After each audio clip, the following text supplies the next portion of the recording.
السلام عليكم ورحمة الله وبركاته. فضلا وليس أمرا الاشتراك في القناة وتفعيل زر الجرس ليصلكم كل جديد. توني خليفة يوضح حقيقة زواجه السري من هيفاء وهبي بحبر سري. دعونا نتعرف على التفاصيل.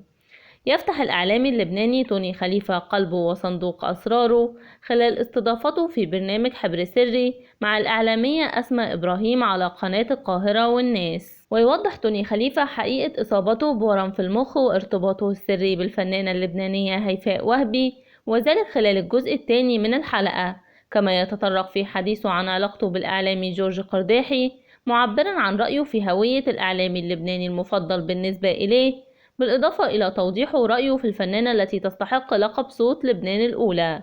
ولم يخلو حواره مع الإعلامية أسماء إبراهيم عن حياته الشخصية، وأفصح عن مدى ترابطه الأسري مع زوجته وأبنائه. والجدير بالذكر أن برنامج حبر سري من تقديم الإعلامية أسماء إبراهيم وإخراج ميلاد أبي رعد، ويذاع كل يوم خميس وجمعة من كل أسبوع في تمام الساعة 10 مساء بتوقيت مصر ولبنان، 11:10 مساء بتوقيت المملكة العربية السعودية والكويت، وذلك على شاشة قناة القاهرة والناس.